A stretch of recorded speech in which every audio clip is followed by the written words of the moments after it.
In the Gun, episode number 40. We've got plenty to get to on this edition of ITG. We've got to talk a little NIL numbers and, of course, some headlines across the college football and the WVU world. I'm Wesley Uhler with the best teammates in the business, the signal caller, Drenning, the runaway beer truck, Owen Schmitt, two gentlemen who were both at the Coliseum on Wednesday night to see the Mountaineers get a top 15 W in hoops there. Pretty good.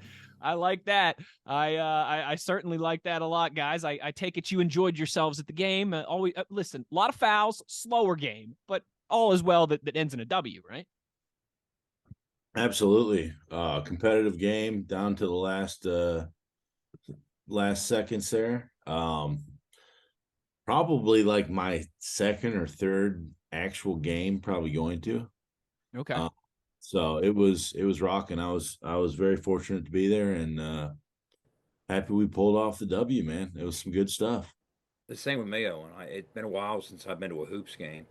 It's just difficult. My schedule doesn't often line up that I can get, especially get one of the kids up there. And in this case, it was my youngest's first game, and he's to the point now I'm coaching his 9-year-old team.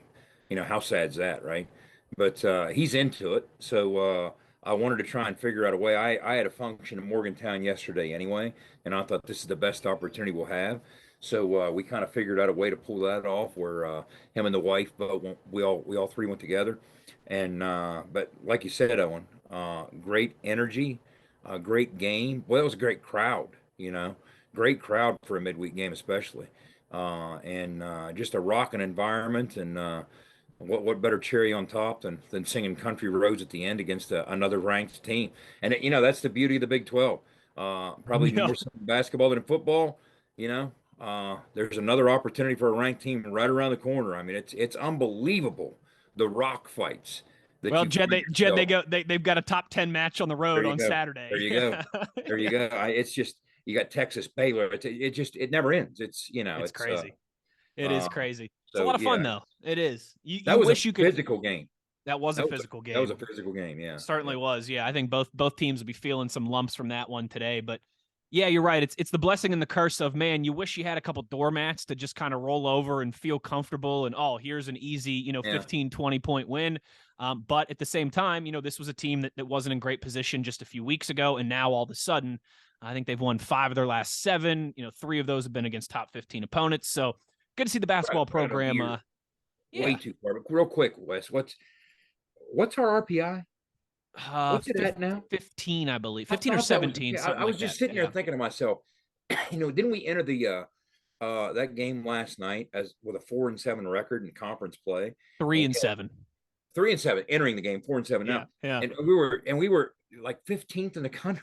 RPI. It's crazy. It's crazy. Yeah. You look at you look at the teams that we've lost to this year, and they're like Purdue, number 1 team in the Big 10, right? Been number 1 in the country the whole year. Xavier, number 1 team in the Big East, and then just a bunch of top 15, top 20 Big 12 teams. So it's the blessing and the curse. But I tell you what, when it can work out well is, like, hopefully they're doing here, you start playing your best basketball at the right time of the year. You really get battle tested, right. And you're ready to go when you hit March. I saw your tweet. Don't let West Virginia get hot. You're right. Don't let the Mountaineers get hot, baby. My favorite part about the whole experience was just I just love being a fan, and attending. It's different for you than football games. Right? I'm not working. Yeah, you got to put everything down, and you're just cheering like an idiot. And it's just again. Wes, more basketball than I want in the rest of my life. I'm just, from a distance, I appreciate and enjoy it. And that was just such a great experience to sit there with my family as a fan and just scream like a mad idiot and enjoy that environment. It was great. It was great. Yeah. I love it. And like I said, always all is well that ends in a W, certainly in dramatic fashion there at the Coliseum on Wednesday night. Hopefully, Bob Huggins and the boys keep it rolling here.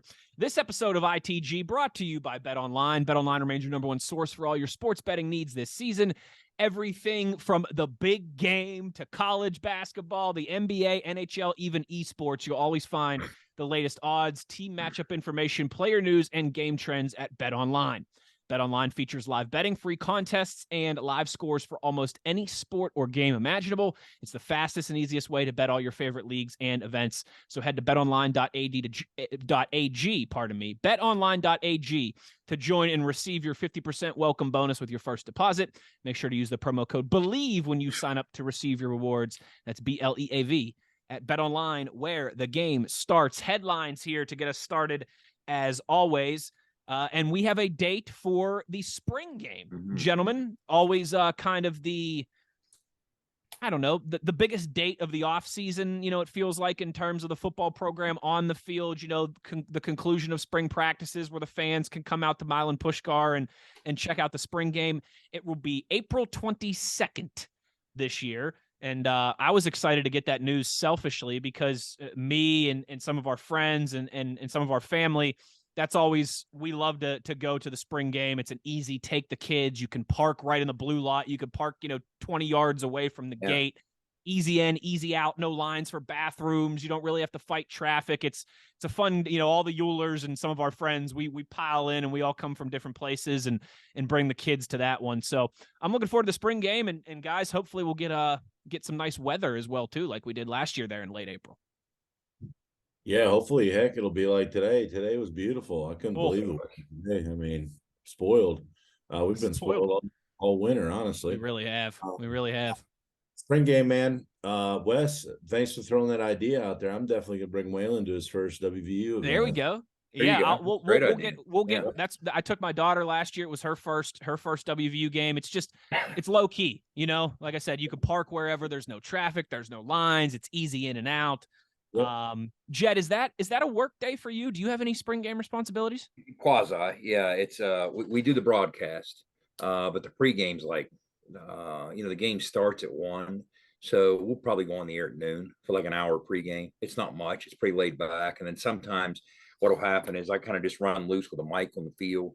If there's former players there, I might stick a mic in their face and grab a quick interview. It's very informal, but Owen, that's a great idea with Waylon. I mean, that's a perfect opportunity to get him down on the field, let him enjoy himself. Like after the game's over, just time him in the 40 out there. You know what I'm saying? There you go. So, but by the time that thing rolls around in late April, I don't know if we appreciate it as much sitting here in early March, or early February, but by the time that thing rolls around, we will be so ready for anything that even loosely resembles pad football, because we have so many things to talk about. We're going to break down every angle of the offense. It's 1,000 ways to Sunday between now and then. Every angle of the defense. We're going to be talking about positions, and we're going to be talking about, position battles. And there's so many things we'll be talking about that is as cool as it seems right now. The magnitude of that's it's going to be 10 times cooler by the time that actually rolls around, and we'll have reports coming from throughout spring ball, and it's an exciting time of year to put a nice cap on things as you head into summer workouts. But as you touched on, let's start with this. Let's already start hoping the weather cooperates. The coldest guys I've ever been at Mountaineer Field was at a spring game. I wasn't ready for it. I wasn't prepared. I'm trying to remember if you were there. It was about the time. It was like about the time you were coming in. It was right around that time, and it was just freezing cold, which is fine, even by April standards in Morgantown. But nobody was ready for it. We just kind of got ambushed by it. So you're sitting there in a parka. You know what I mean? You didn't prepare for it. And it was really cold. But you worry about the wet that time of year. So if the weather cooperates, Owen, as you touched on, today was great. If the weather cooperates, that's going to help things too. So a lot to be excited about by the time late April rolls around. Yeah. Oh yeah, man. Spring ball is fun, man. You get to see the guys who kind of see some of that work that they put in. I mean, obviously spring game for me was a big deal. I kind of, got to forge kind of who I was in the off season there, and some players got hurt in front of me. So I got some reps and got to kind of showcase what I was good at. So it's always fun to see those, quote unquote, I guess, sleepers, rise to the top. It's always exciting to know that you can play so loose with the format to conform to whatever best fits what you're trying to accomplish in spring workouts. And I do remember the time with Rich. This was my senior year. It was my last spring game. We had the old traditional draft, though, and where we had 2 position coaches. Okay. each draft their own roster, and then the two rosters faced each other. And at Glenville was the blue-white game, right? And I'll never forget, one of the position coaches was our linebackers coach. And what he did was his first 3 picks was he picked his starting backers. Okay. Well, the other coach picked me, Chris George, Walter Wilbur. Okay. And we smoked them. We smoked them. But I'm sitting there thinking, you know what? Maybe he's a little craftier than I gave him credit for, because his backers really believed in him, maybe in part as a result of that. And yeah, we finished with the #1 offense in the country the next year, but also the #1 defense. So maybe he was playing a little bit of chess there instead of checkers, but seeing things bigger than just a spring game, right? That's funny. That's funny. Love it. Yeah. And hey, there's always some names that you leave the spring game saying, hey, I hadn't really thought about him, but I'm excited going forward. Yeah. And yes, the weather, you never know. Last year was beautiful. Yep. It was 60s and sunny last year. It could be 6 degrees and snowing this year in late April. You just never know. You don't. But what we do know is we have a date, April 22nd, and that will be a 1 p.m. Kickoff there for the 2023 edition of the spring game. Jed, you've got a cool little experience, maybe is the best way to put it, to share with us here about you were able to catch up.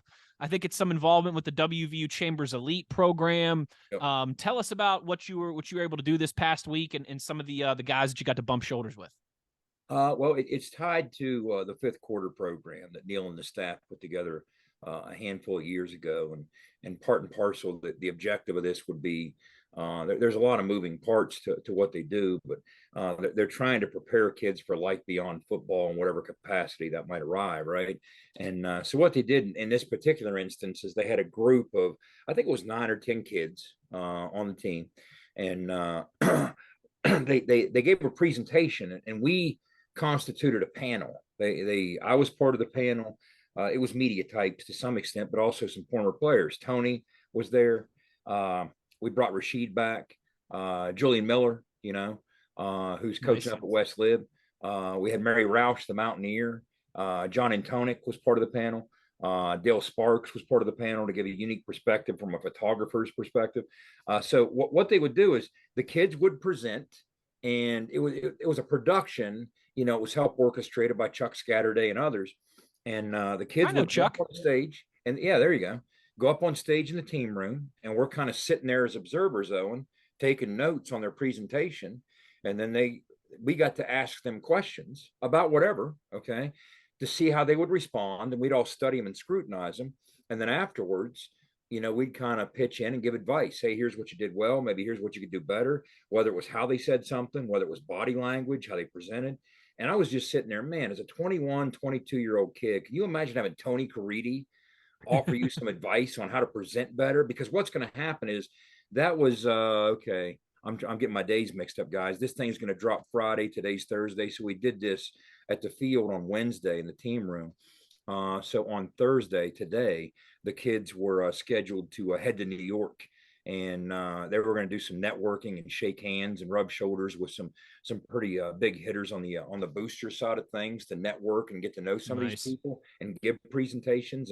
And that's where this was ultimately leading. But I'll say this, out of the 9 or 10 kids who were there, for instance, I'll throw a couple names out. Casey Legg was there. Jared Bartlett was there. Jaquay was there.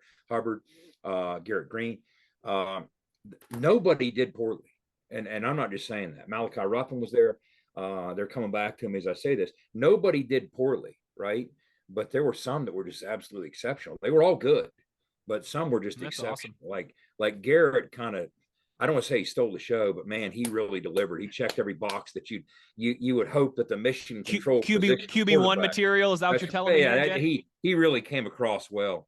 Jaquay Hubbard, what a smooth cat. Jaquay has aspirations of going into the broadcasting business as maybe a sports anchor or something, akin to that. And he just has such a smooth delivery. And you're watching this giant of a man with a Barry White kind of quality just sit there and mesmerize you with, that's awesome. With his mellifluous tones. And Jared Bartlett, great job. They were telling stories about what their mom meant to him. In Jared's case, what came up was his granddad was a boxer. Okay. And I mean, I was sitting there thinking, man, I want more of that. I told Jared, I was like, I could listen another 20 minutes just on your granddad. Right. Casey Legg. Wow. Was Casey impressive, as he always is, but all of them were impressive. So absolutely, hats off. We all walked out of there very impressed, not just by the kids and their presentations, but by the role this program's serving for these kids. Like Rashid even said, he was sitting next to me, and he's like, "This something like this never existed back when I was playing. Obviously, something like Yeah. this exists." And so he was able to pitch in and offer advice and saying, "Hey guys, just here's one of the things that he told one of the kids." And this hour and a half segment was filled with 1,000 little nuggets like this. He's like, guys, I remember when I was first interviewed as a college quarterback, I found myself rushing through answers. Okay. I wouldn't catch my breath and I was in a big hurry and I wanted to accommodate everybody and keep them happy. And then I started to recognize they're here because they want to hear from me. Pump the brakes, take a deep breath. What's the hurry? They're Right. not going anywhere. And I was just like, That's good advice. There were a Yeah. lot of golden nuggets from Tony, from Dale Sparks. Mary Roush offered some cool stuff from the student celebrity side as the Mountaineer. It was John Antonik had some good questions. Julian pitched it. I think it was a great experience for the kid. And then I got to spend some time because this time of year as they're getting an off-season workout, so I'm not around them as much. Okay, they're basically in the hands of Mike Joseph from now until spring ball, right? But I spent some time with Garrett, and we hung out for probably 20 minutes afterwards, kind of just catching up. And he said, "Look, the vibe." And I thought the fans would enjoy hearing this. The vibe around the program in those sessions, in those workouts, he said the energy level couldn't be higher. He said everything's very positive. We're all very excited about the new additions. He was talking to me about some of the newcomers on the offensive side of the ball. And he's legitimately excited about what we have. And he said, we're already throwing in some wrinkles beyond what we did before conceptually from an X's and O standpoint. So we got a little deeper into that quarterback to quarterback kind of thing. Garrett's a fascinating kid anyway. And, I always remind him, like, look, dude, you could win the job, not win the job, or you can win the Heisman this year. To me, what you will always mean to me has already been established. You are perhaps the best teammate that I've ever had the luxury of watching or being around because of the way you've handled it. It's not just lip service. I mean, he's handled so much adversity 1,000% of the time the right way to help the football team. He's not just saying the right things. I mean, I'm part of those conversations in the locker room at halftime, right? I mean, I see him supporting those other guys. He'll jump anywhere, do anything. But I just walked out of there with a little bit of spring in my step. I did just talking to Garrett. It kind of it scratched a little bit of an itch, and I was after the way things played out, we didn't reach the expectations that we'd hoped for, as Neil talked about in that presser a couple weeks back. But just hearing Garrett again at the mission control position of the program, and his vision of things with where they're at, how things are going, the additions from a personnel standpoint, he's really excited. He's legitimately excited, and I loved hearing every bit of that. Hey, that'll scratch your football itch, right? Yeah.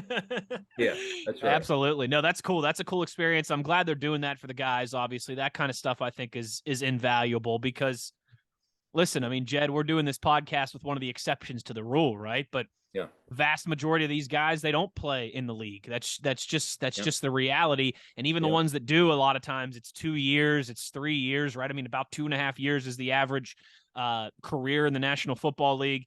That's good that they're making a big deal out of that and making that a real program for the kids and getting so many different people from different avenues involved. That's a cool resource. Absolutely. It was a great experience. And Owen, this is the type of thing I'm telling you right now. I kept envisioning like you standing up there, right? And I'm thinking, again, we were all very raw. And Tony even told the kids, he's like, guys, when I was your age, you might find this impossible to believe, but you all just crushed anything I would have done as a 22-year-old. And Owen, it's just, can you imagine that kind of resource available to you when you're playing? You know what I mean? I mean, whether it's a job interview or whatever it might be. Yeah, it's stuff that you like to see happen because, the reality of the truth and what you guys have said is, once that final second, goes off that play clock for a lot of, unfortunately for a lot of college athletes, it's over.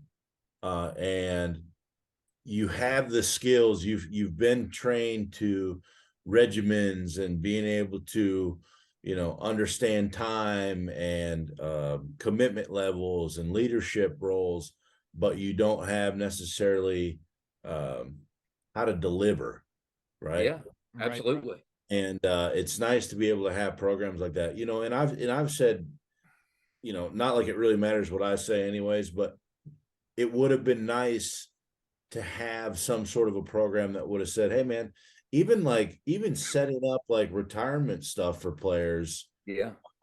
up front, and like having them understand about how to make your money work for you, instead of having your legs do all the heavy lifting. Financial advisors. Yeah.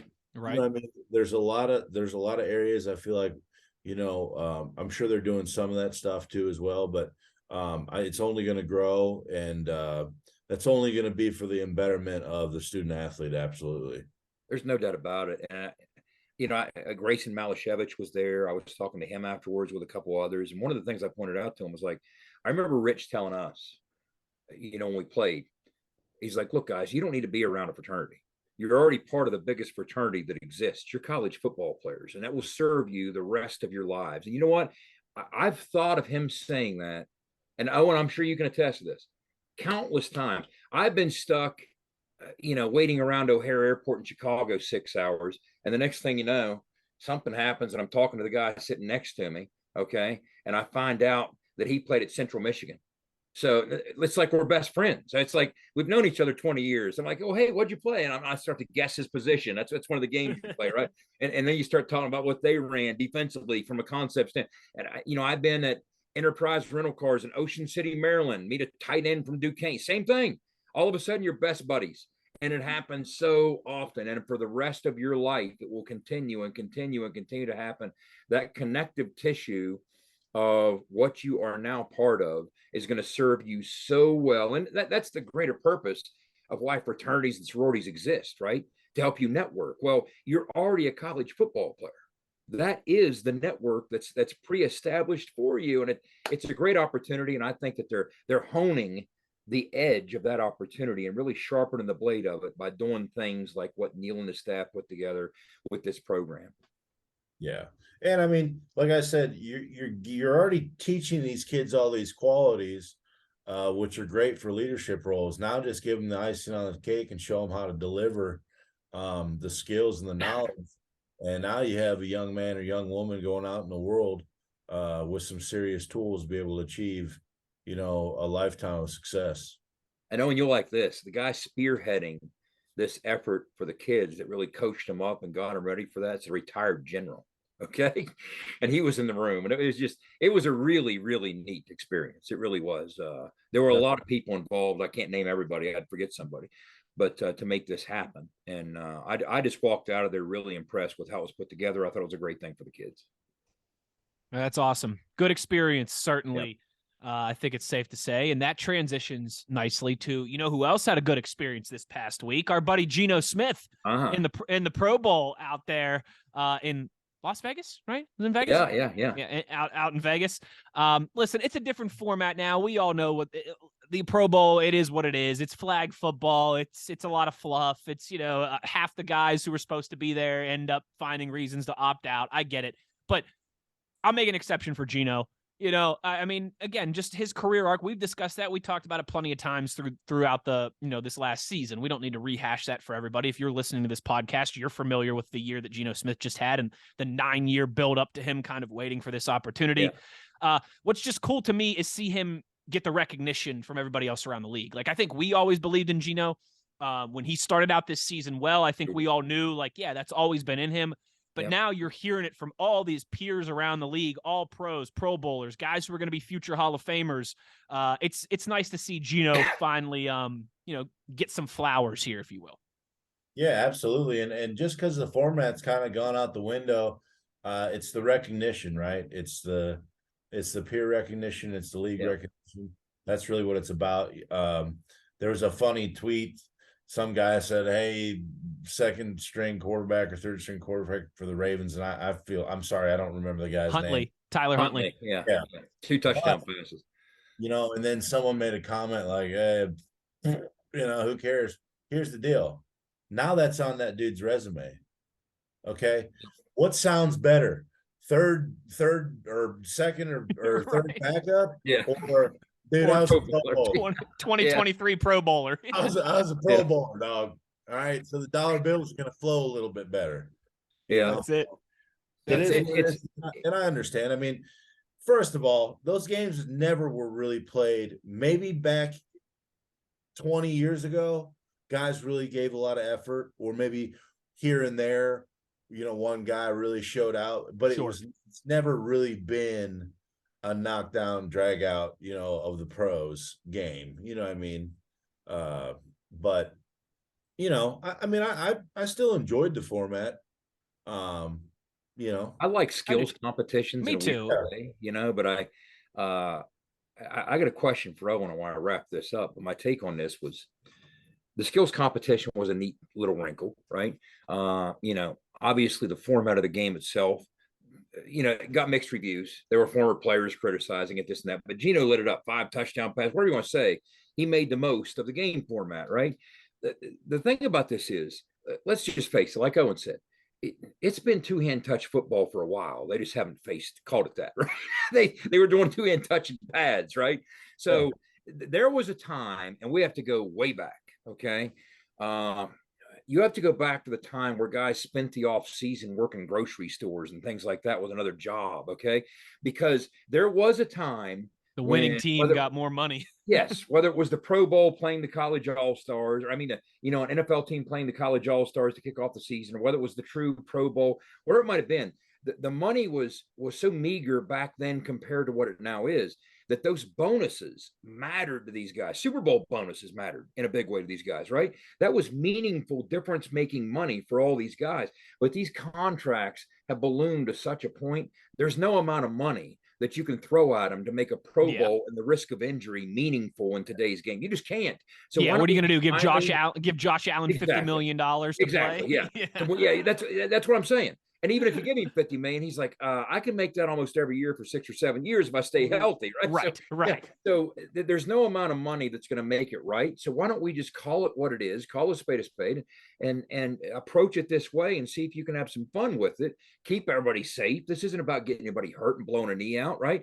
But the only Pro Bowl in history in which everybody really gave their all and physically laid it on the ground and didn't leave anything on the field was, of course, when Mark Bulger lit everybody up. I mean, that was the only game. That's right. That's my narrative. I'm sticking to it, right? But it's just, who's going to go out in that kind of setting, making the kind of money they make today, and really Pete Rose it? You know what I'm saying? Nobody's going to do that. No. I mean, first of all, think of how frowned on that would be. Like when Sean Taylor killed that punter 20 years ago. Yes, his name was mentioned this week. Okay, but Owen, what I want to ask you from a skills competition standpoint, are there any drills that stand out to you that you're like, man, you want no part of me in this? Or was it the tires? I mean, what might it have been from I don't mean with pads on, okay? Because your game was obviously, you strike me as the type of guy that first day of freaking Oklahoma, that's when you woke people up. Oh, who's this guy, right? So take the pads off. From a skill standpoint, was there a drill that you're like, man, I'm gonna turn some heads in this drill without pads? Probably made it hard, didn't it? Yeah, I mean, I did well in my 3-cone, and I think it's like the 300 shuttle or something. Yeah, I did real well in that when I was doing the combine stuff. But I would say I had decent footwork, so on the ladders or something like that. You know what I mean? For a big guy, my feet do move pretty quick. But I had to kind of have the pads on to really. No surprise there. I mean, I was good with, like, after practice and stuff, we do it. Coach McGee used to have to hit the jugs, and you would stand like, such and such far away, let's just say 10 yards. Well, I started developing like pretty good hands, so I would start taking a step every time I caught the ball, to the point where when I got up to the very end, the ball would come out too fast for me to have my hands down to put them up, but I would have my hands up just to catch that ball coming out, literally, zipping out of there. Split just second, fastball, get the fingertips used to that kind of velocity. But yeah, I mean, I don't know, that's He was W breaking face.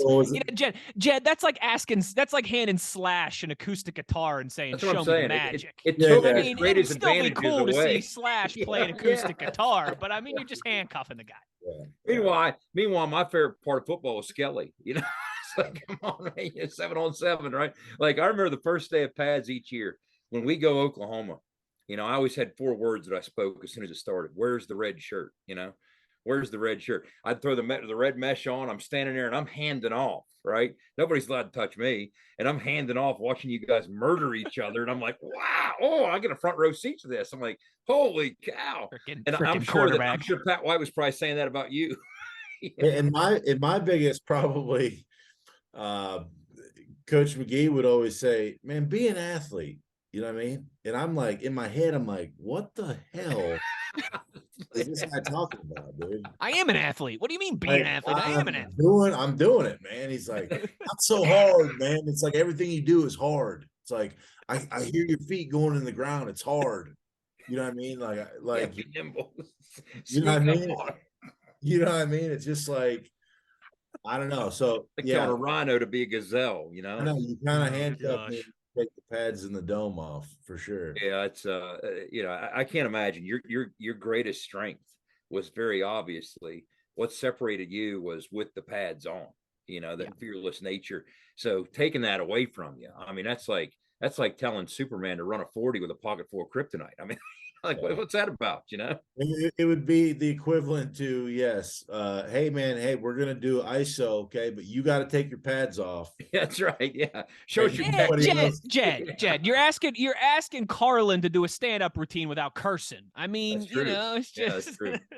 Now remember, hey, that's true. Now Jerry Seinfeld always said, you're hiding something if you cuss too much, right? Ain't that the You're truth? hiding something in the act if you cuss too much. But anyway, ain't that the truth? I figured that'd be the answer we got, because that had to frustrate you, But anyway, I love it. Before we wrap up our headlines segment here, real quick, just wanted to let you know this episode of ITG brought to you in part by our friends at Toothman Ford. We all know cars cost less in Grafton. Make sure you're checking out Toothman for all of your vehicular needs. And Owen, you're going to need a vehicle to get to Charleston here before too much longer. Speaking of, great experiences, great opportunities, you got one coming up with a scholarship dinner here. Tell us about that. Yeah, down in Charleston. Maybe I could work an NIL deal to get a vehicle down in Charleston. That's in April, right, Owen? Huh? That's in April, right? Yeah, it's April 24th. Okay, a couple of days after the game. It's at 5:30. But it's just a great overall event. I mean, we're going to have they just remodeled the Charleston Coliseum down there, Convention Center. There's going to be head coaches and student athletes in attendance. It's going to be, big dinner, raise a bunch of money to go. Mountaineer Athletic Club, right? Mountaineer Athletic Club. And you can go on there they have like silent auction stuff. It's just a pretty neat event. Happy I got Kyle Poland gave me sent me a text and said, hey, you want to be a part of this? That's cool. Actually, if I can look through my text real quick, I don't Bleav it was Kyle's actual idea. I think it was like, was it our guy Trey who said they got to get you on there? It was somebody. Reached out to Kyle, huh? That makes sense. But Kyle did reach out to me and hooked me up. So I'll be going down there for April 24th, meal, baby. Yeah, April 24th. To hot meal here in Owen Speak. Hot meal. Tickets on the Mac. Tickets are available on the Mac website. Yep, Mac website. You guys can do your thing. You can do whatever you want, man. Hey, you go. Everybody now, you go down to that scholarship dinner and you tell them ITG sent you. Yeah, tell them ITG sent you. I'll tell you what, it's going to be a good time. We got to get you hooked up with the Liars Club down there in Charleston, down there at Harding's Family Restaurant. That's an experience. I used to be a regular down there when I had my territory bumped up against it, but now I'm just not in that area enough to be able to pull that off. But those guys are fun. Those guys. Tony's going to be there. It's always good to have Tony there. He kind of Tony just makes he's a good host. He's a good host. He Yeah, makes Makes it happen. I love it. I love it. This episode of ITG also brought to you by our friends at GoMart. Owen might need to stop at a GoMart when he's traveling to Charleston for the scholarship dinner. GoMart here to keep you going.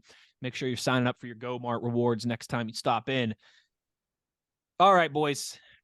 Final topic of the show today. It's funny. We do these headlines, and I feel our headlines could be their own. I mean, we've done over a half an hour already. There you go. Boom. There's an episode. But our only topic other than the headlines of the show today, Jed texted Owen and I about this earlier in the week, and we said, oh, yeah, we've got to discuss this. It's an NIL discussion, but not in the sense of what you might be thinking here, dear listener. A lot of people have had NIL discussions over the last few years. Jed, though, bringing up an interesting angle in terms of, Jed, are the numbers showing that NIL is actually encouraging and helping kids to stay in school longer now that they know they have these money earning opportunities? It would sure seem that way. Again, the sample size is small, but I'm going to pull up the tweet that I forwarded to you guys. It's from On3. And, we reference On3 quite a bit on here, and we're talking NIL, and we're talking transfer portal. Just 82 players submitted their names to declare early for the 2023 NFL draft. That's 18% fewer than the 100 players last year, and nearly 40% fewer than 135 who did so in 2019. Ivan Mazel on how NIL, he writes a story on it if you want to check it out at on3.com. But interesting angle, and I also wanted to discuss this as it ties into this, the Jaden Rashada Odyssey, right? We've all heard about how this NIL deal at Florida fell through with that collective. But so one thing, guys, you have happening is there's a bunch of, I don't even know if we can call it fringe. Maybe that's an accurate word. Maybe it's not. But players of a certain category that maybe in the past would have rolled the dice after, again, remember what the NFL rule is. You have to be 3 years removed from your high school graduating class. So there are a lot of guys that in the past were entering the draft and rolling the dice, and oftentimes it didn't work out well for them. But that was their only opportunity at making any kind of meaningful income, was to get drafted, right? Sign a rookie deal.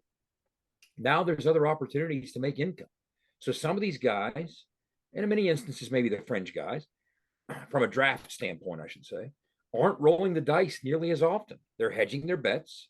They're sticking it out. And they're saying, hey, I'm living a little more comfortably here than I did a couple years ago. Now, it bears on the conversation. I mentioned, what we did with these kids yesterday. Garrett Green was asked by one of the panel members, hey, you had an opportunity to be part of the transition from the pre-NIL, pre-transfer portal era into the NIL transfer portal area. What's that mean to you? And he said, to me, not much, because I never came to play for money anyway. So there's still some folks who think that way, right? Sure. But, Wes, you and I were discussing a couple of possibilities here, the Doug Nesters, the Zach Frazier's, again, guys that could obviously enter the draft. We just don't know where they would project if they did. Okay. But, they're a little more comfortable with, greasing the wheels from an NIL standpoint. They got a little cash in their pocket walking around campus now, whereas before that wasn't the case. So maybe that's, obviously these numbers suggest that's influencing that decision. I want your guys' thoughts on that, and then we'll get into the crazy saga of Jaden Rashada. Yeah, it would make sense, obviously, what you're saying. Yeah, they're getting a little bit of coin, so it's not so much of a rush to try to get to the league. There's just so much with the NIL that's not even really discovered yet. Especially when I'm thinking, you're going to have your elite guys who are getting these big deals, right? Like the really stupid big deals. Jaden Rashada. Yeah. Arch Manning.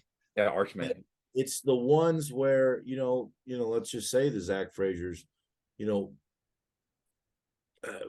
what's he really making?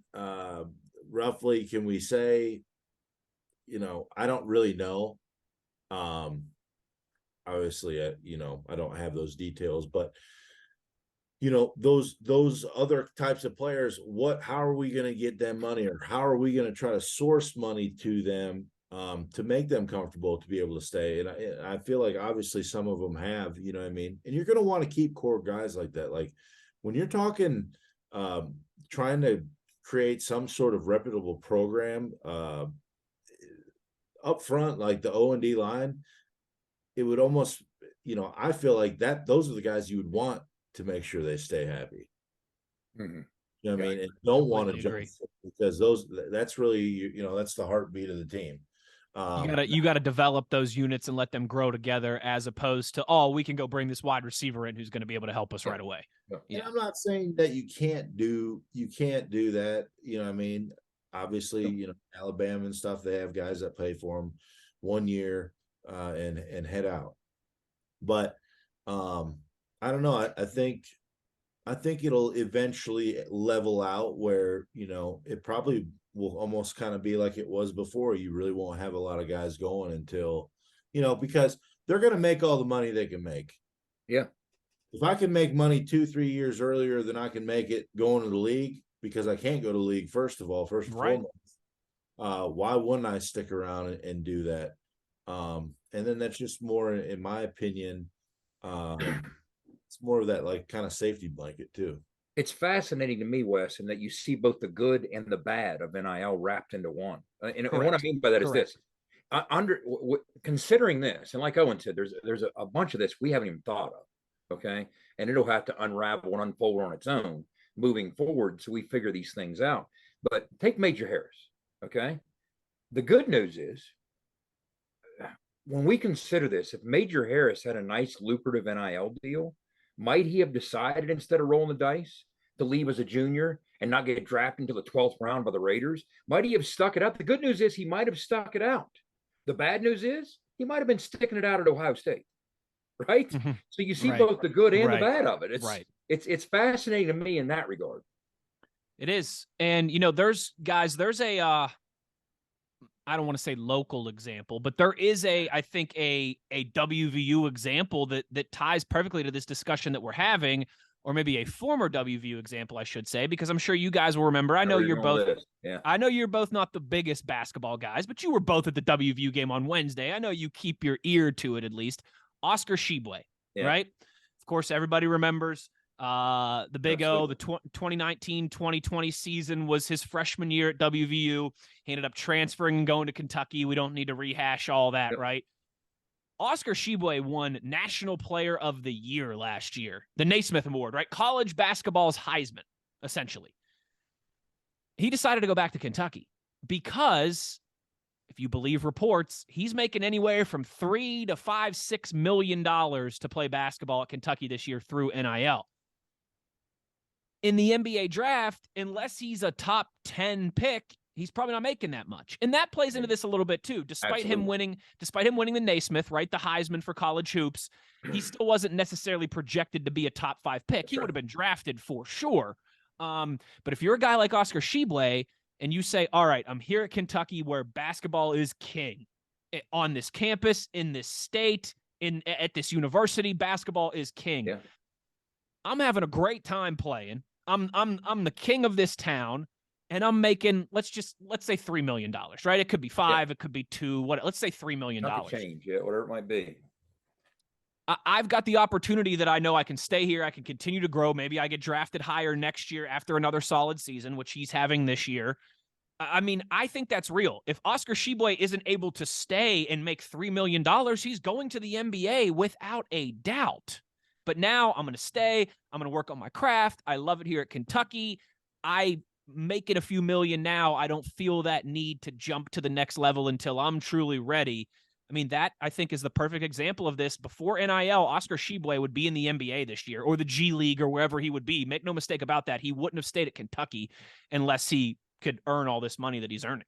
Wes, I think you unwittingly just brought this part of the conversation full circle. What did I say about Major Harris? The good news is Major Harris might have stuck around because of an NIL deal for another year. The bad news is he's been at Ohio State. Might have been at Penn State. Going to Kentucky. There you go. So that's what we're looking at. But if you want to segue into the Jaden Rashada, if you guys haven't heard, if those listening haven't heard, I'm sure on some level, if you're listening to this podcast, you've probably heard some blurb about the story. Jaden Rashada, highly regarded quarterback recruit. Now, depending on who you ask, you might get varying answers of how highly regarded. That's part of this conversation. California kid, but he had narrowed for various reasons his choices by December down to, a matter of fact, he first committed to Miami verbally. And then here comes Florida and Florida's collective. Miami had a booster, that guy that's tied to $13 million for all these different kids. He struck some sort of deal, NIL deal. And I think it was in the ballpark of 8 or 9 million. And then here comes the Florida collective. And the Florida collective put together an NIL deal that was 13.85 million for this high school quarterback. Now it broke down payments his freshman year, his sophomore year, his junior year, his senior year, monthly payments. One of the things that stuck out to me, and I heard somebody make this comment, it might have been in the article by the Atlantic. The Atlantic did a really nice piece on this. Kenny Pickett's contract with the Steelers as a first-round quarterback, 14.1 million. We're talking about an NIL deal in Florida, 13.85 million. So that's where this is kind of going. That's insane. That's insane. What's interesting is, again, his value, some feel, started to get inflated. And his dad, who played at Arizona State back in the 90s, it seems got involved and would meet with some of these staffs and or some of these collectives and suggest, hey, you know, we're kind of looking for this and that. And the next thing you know, a bidding war ensues. And first of all, the kid, he's the most unlikely kid to be caught in the crosshairs of a story like this that you'd ever hear. One of the things that was mentioned in this athletics story by the Athletic, Bill Musgrave was the O coordinator out at Cal a few years back. And they asked him about his experience with Jaden Rashada. And one of the things he pointed, he was talking about what a great kid he is. He's a Bay Area kid. He was always around the Cal facility. He said, as a holiday project, this is what the article says, as a holiday project in late 2020, Rashada assembled gift baskets and backpacks containing a Bible and food that he distributed to community members in need, according to Rashada's quarterback coach and mentor. So he's a really good kid. And the next thing you know, he gets caught up in this and his values getting elevated and pushed up by these recruiting services. It's almost like, was he truly, first of all, as good as the recruiting services were suggesting? Right. And the next thing you know, out in front of that comes this bidding war. So that's when it takes the craziest of all turns. He signed a letter of intent with Florida based on this agreement, in part, which you're not supposed to do. It's supposed to be no pay for play, but it happens every day, right? He signs his letter of intent for this 13.85 million deal. It's kind of tied at the hip to it. Well, the next thing you know, we come to mid-December and they miss a payment, their first payment. The first installment's supposed to go to him. And he's like, what's going on here? So it seems like the Florida collective bit off more than they could chew or changed their mind, again, depending on who you asked. So he uses that as a means, and it makes sense, of getting out of his commitment through the letter of intent. So now his recruitment opens back up. So here you go. He's back on the open market. Now, is another bidding war going to ensue? Well, not to the extent that it initially did. So now there were another of suitors after his services, obviously. He narrowed his list down on National Signing Day here in early February. And Arizona State wins out. Again, I mentioned earlier that his dad played at Arizona State back in the early 90s. Now, I don't really know what the details might be in terms of his NIL deal at Arizona State. But think of all the lessons to be learned here. First of all, how often do we artificially inflate all the time a kid's value? And I mean football value, not NIL value, by recruiting services. Okay. All the time. Letting them dictate it more so than staffs and coaches.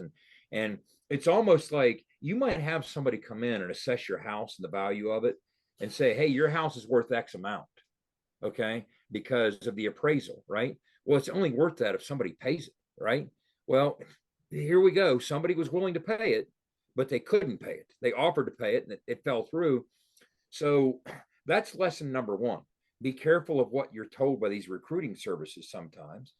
But lesson number two, this candle's burning from both ends and you can get singed from either end. Sometimes the kids leave prematurely because let's think about it. When you're not allowed to truly put on paper what this is, and it's pay for play. When you're not allowed to truly put that contractually on paper, you're going to have parties on both sides bailing out all the time. Yeah, in this case, it was the Florida collective. Sometimes it's the kid bailing out, taking some of the money and transferring, right? So I just think there's a ton of moving parts to this story.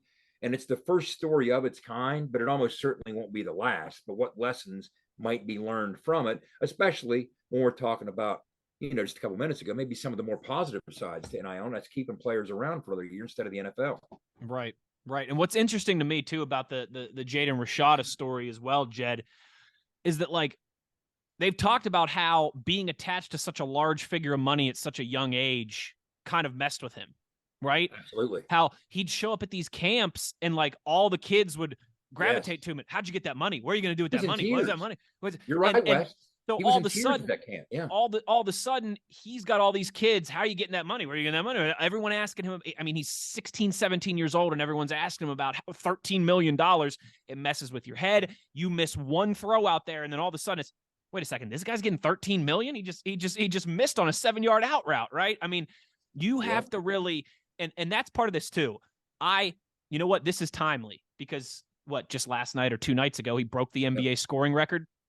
You can love or hate LeBron James, right? There's a bunch of people on both sides of that pew.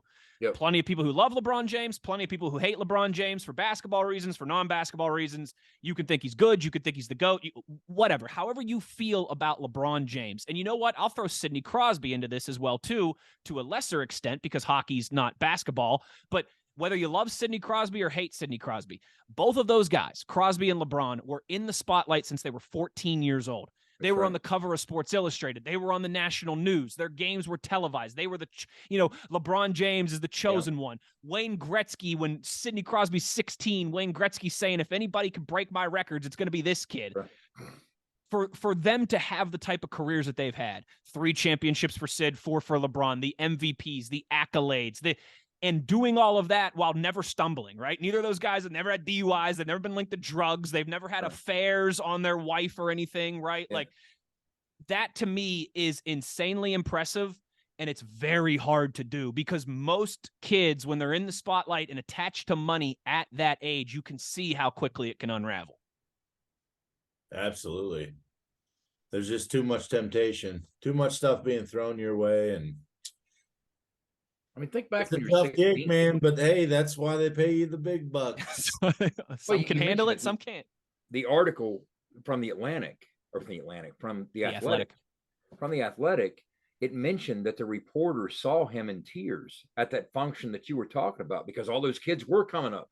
And he didn't, first of all, a lot of times what happens at these camps or at these 7-on-7s, you're sent material ahead of time, whether it's a playbook, whether it's concepts, be prepared to rep this, and this.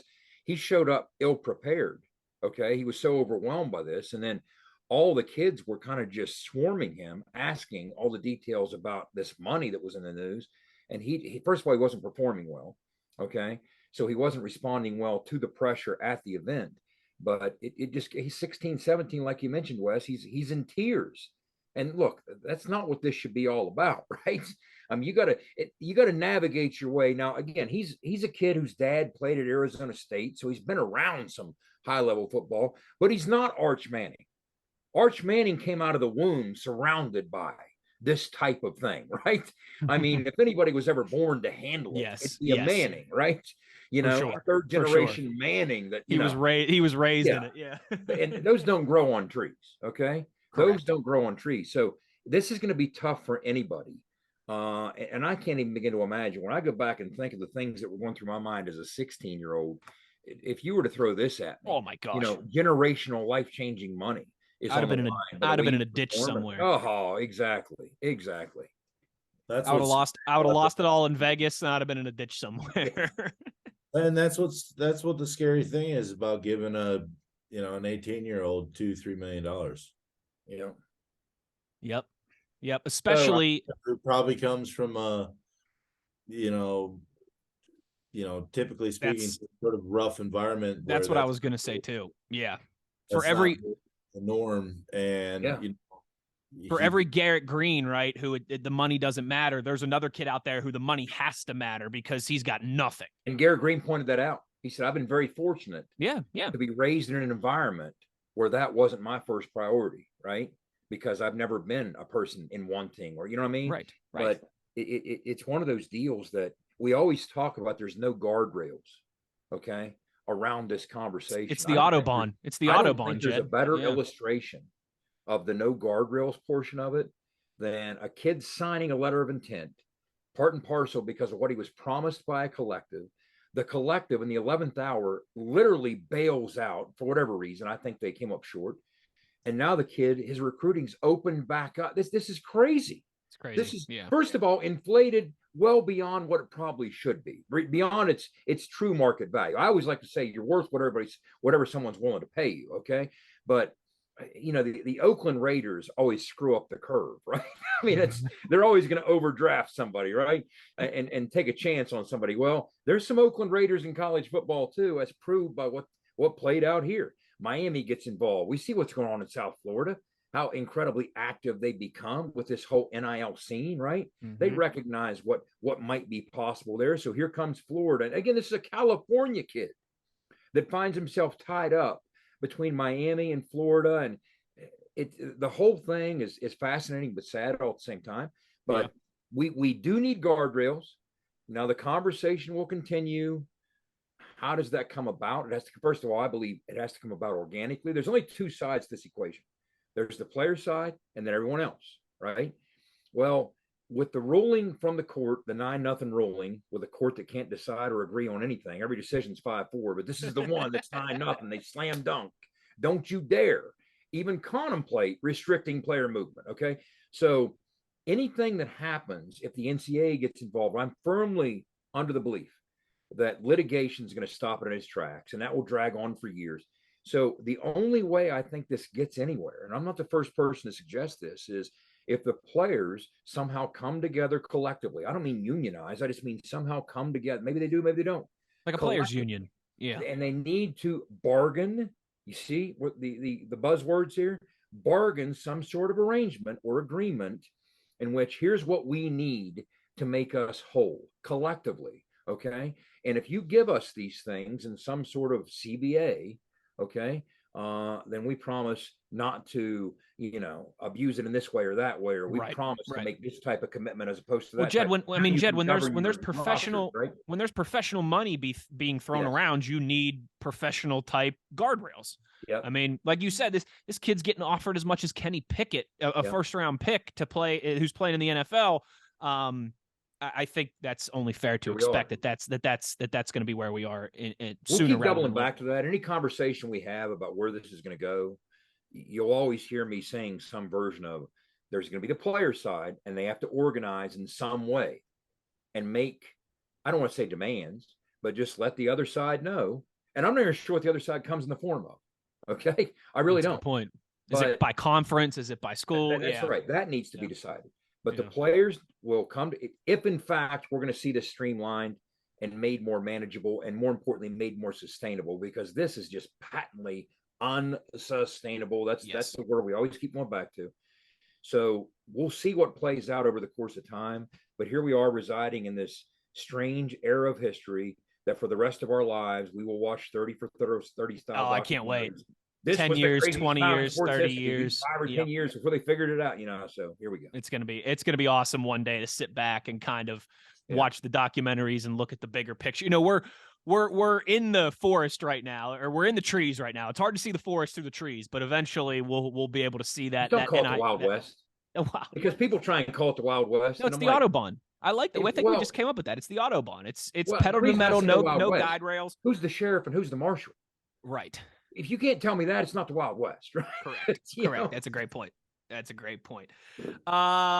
This was fun. Thanks to our friends at Fortis for presenting in part this episode as well, too, for roof performance and financial security guaranteed. You got to check out Fortis at fortis.us.com. Gentlemen, before we go, one big question remains. Big O, I'll start with you. Who wins the Super Bowl on Sunday? Eagles. Big? Close? It's going to be a close game. But I think, I don't know, their D looks physical, man. Oh, they look nasty. And if they get that, the thing to me too is if the Eagles listen, I know Kansas City, they fall behind a lot, and then Patrick Mahomes and they whoop, whoop, whoop, and all of a sudden they're back. But this Eagles team might be different in that regard. They get they get a 10-point lead on you, 14-point lead, something like that, and they just play that physical. They pin their ears back on defense. They run the football and beat the crap out of you with that offensive line. I think it's important for Kansas City to have at least a neutral start, because you don't want to play you don't want to try and play catch up with the Eagles. Yeah, I don't think so. And it's just a cool Super Bowl, man. It is. There's a lot of cool storylines. There really is. Storylines and just Andy Reid and the Kelsey brothers. Yeah. I think Jalen and Mahomes is going to be a great matchup. I think, obviously everybody knows what Mahomes is, but I think Jalen, if things do go well, he'll get some of the, props that I feel like, he deserves for sure. But it's going to be a good game regardless. I'm looking forward to it. I can't wait. Mr. Jedgar Allan Poe, who you got Sunday night? As difficult as it is to go against, I think Andy Reid truly is one of the brightest offensive minds of our generation. He's one of those guys on that, whatever short list you want to come up with, I'm putting Andy Reid on it, right? 100%. And the trigger man that he has at his disposal, how creative he can get with an off week leading up to this game. Kelsey's such a weapon, such a mismatch and matchup problem. But as Owen touched on, that Eagles defense is just lights out nasty. And I think this time of year is all about who's cresting, who's playing their best football. I don't know if I've seen that at Kansas City in the 2 playoff games, but I have seen it out of Philadelphia. Yeah. And I'm going to have to stick with that nasty Eagles defense, because I think they're going to bring it. And I do think the question is Jalen Hurts going to be enough of a factor in the game to emerge as part of the conversation? Because right now he's kind of, everybody always says, kind of top 10-ish, Well, if he comes out with the right type of performance, he's slam dunk top 10 and then moving from there. Yeah. And then one final reason for the Eagles, anybody that's ever been to Davis, West Virginia knows all about Sirianni's Pizza. Okay. The classic Sirianni's Pizza in downtown Davis, West Virginia. So how can I go against the Sirianni, Gotta love it. Gotta love it. This one's tough. I'll be honest with you guys though, and I completely agree with everything you've just said. I'm leaning Kansas City. For the simple fact that the last 2, well, I guess it was a bye week last week, but you get what I'm saying. The last 2 games, the Eagles have been in cruise control. They slaughtered the Giants. They slaughtered the Niners. Easy work. And that's a testament to how good they are. But the Chiefs, man, all they've done is win close games. And I got a little more faith in Patrick Mahomes to pull it out in the end and company than I do. It's weird for the Eagles, right? Because they were just in the Super Bowl in 2018, 5 years ago. They just won the Super Bowl. But, man, there's been a lot of change there, hasn't there? New front office other than Howie, new head coach, new quarterback. I mean, some of the Kelseys and the Lane Johnsons and the Brandon Grahams, Fletcher Coxes are still there. But they have a lot of bright-eyed, bushy-tailed who haven't been there at this stage before. A lot of draft picks. Exactly. For the Chiefs, it's like they were just there 2 years ago and got their butts kicked. They've been in at least the AFC Championship every game for 5. I like the Chiefs in a close one. Just you're that. Going against Kaiser White. I'm also going against my wife, who's from Philadelphia, and all my in-laws who have had Eagles season tickets since the 60s. They're probably going to disown me if they hear Kaiser White's not going to make you sleep on the couch. Yeah, Kaiser White ain't going to make me sleep on the couch. Outstanding food matchup too. One of the best food Super Bowl matchups. Wait, we didn't mention the Andy Bowl. Food cities. I said it briefly there when we were rolling through the storylines, but yeah, Andy Bowl, Kelsey Bowl. I mean, there's a lot to sink your teeth into. Wes, here's where, and this is why I struggle. Okay. I agree with Owen because I'm still conditioning myself to believe they're playing the best football, even though it's like they are. I agree with you guys on that. They have 1.5 playoff wins because I mean, with the way that things unfolded with the 49ers, it's almost unfair, right? Yeah, you talk about a really good game. You talk about fish in a barrel. I mean, the way that things played out with both quarterbacks getting hurt, So the Chiefs have been tested, and man, it's always difficult for me. But I taught myself this lesson growing up. So many times when I was growing up, the better quarterback lost the Super Bowl. You saw a lot of John Elway losing. Well, but you know what? The game's changed, Wes. It has. It's more quarterback centric than it was then. So it's more difficult to do that now than it was then. But I still kind of have that in my DNA somewhere. I just, nothing means more to me than high level quarterback play. But I've seen too many times in a Super Bowl a superior quarterback lose the game, and it almost has that 80s-esque. You could argue as good as Stafford was last year. You could argue the better quarterback lost the Super Bowl last year. Yeah.